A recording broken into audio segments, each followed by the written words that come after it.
और अगर तुम लोग नए हो तो सब्सक्राइब करो, वो जो लाल वाला बटन है उस पर फूट फेंक के मारो या फिर मोमबत्ती, मुझे नहीं पता, बस क्लिक हो जाना चाहिए। पॉलिटिकल पार्टी के अलग अलग पार्टियों के लोगों, इस कवि सम्मेलन से आप ये सीख कर जाना कि आप किस जगह और किस राजनीति में पैदा हुए। देश में नरसिंह राव जी की सरकार थी, पूर्ण बहुमत की सरकार थी गठबंधन की। उसके बाद भी हमें जब जिनेवा में अपने पक्ष रखने का मौका मिला पाकिस्तान के सामने, तो कांग्रेसियों ने किसी कांग्रेसी को नहीं भेजा, सबसे अच्छा बोलने वाले हमारे कवि कुल के बड़े अटल बिहारी वाजपेयी को प्रतिनिधि बनाकर भेजा संयुक्त राष्ट्र संघ में। अटल जी का स्वास्थ्य खराब हो गया तो उनको इलाज कराना था, तो राजीव गांधी जी ने उन्हें बुलाकर कहा कि मैं आपसे ये आग्रह करता हूं कि आप कृपा पूर्वक सरकार के पैसे पर बाहर चले जाइए, अपना इलाज करा के आइएगा। जब उन्होंने मृत्यु पर कविता लिखी थी, उस कविता को पढ़ने के बाद, और यहां बैठे हुए अनेक पार्टी के लोग बैठे हैं, उनके कहना चाहता हूं, नेहरू से बड़ा हीरो तो पैदा नहीं हुआ था आजादी के बाद।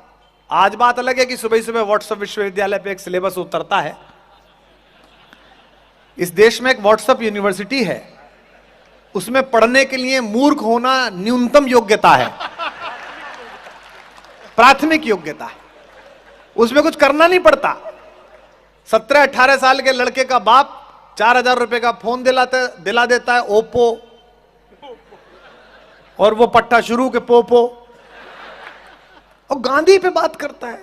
Can you believe? गांधी, 17-18 साल का लड़का गांधी को गाली देता है।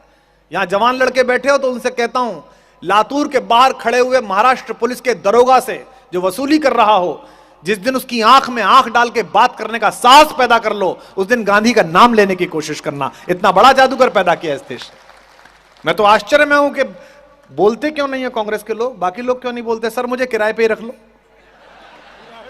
हाँ, मतलब मैं पढ़ रहा था 1933 में गोलमेज सम्मेलन में बापू गए, जिस बात को कह के मैं संपत सरल को बुला रहा हूं, और मैं आशा करता हूं कि एक एक व्यक्ति इस पर मोहर लगाए जो आज मैं लातूर में कह के जा रहा हूं। 1933 में जब बापू गए तो ब्रिटेन के राजा से मिलने का समय तय हुआ, और ब्रिटेन का राजा ऐसा राजा नहीं था जैसी आज की महारानी है, 2/3 दुनिया का मालिक था, 2/3 दुनिया का, जिसको चाहे गर्दन काट दे, जिसको चाहे जमा करा दे। बापू से मिलने का समय हुआ। महाराज के एडीसी ने, सेक्रेटरी ने लेटर लिखकर भेजा बापू को कि फुल कोट पैंट और टाई में आए, ब्लैक या ग्रे रंग का कोट होना चाहिए, यह ड्रेस कोड है। लेकिन वो तो बापू, वो तो गुजरात का गांधी, भारत की आत्मा, स्टील की आत्मा। छाती का नाप तय नहीं था पर कलेजे की हिम्मत तय थी, इसलिए उसका नाम गांधी था। बापू मिलने के लिए गए, समय तय हुआ, बर्किंघम पैलेस में बग्गी उतरी तो एक धोती में हिंदुस्तान का फकीर लाठी लेकर अंदर। राजा को बताया गया कि वो तो कपड़े ही पहन के नहीं आया। राजा ने कहा चलो मिलके तो देखते हैं। जॉर्ज पंचम सामने बैठा और गांधी से उसने पूछा, well mister Gandhi, where are your clothes, तुम्हारे कपड़े कहां हैं? अगला जो वाक्य बोला, इसके लिए स्टील का कलेजा और भारतीयता की मिट्टी चाहिए बापू बनने के लिए।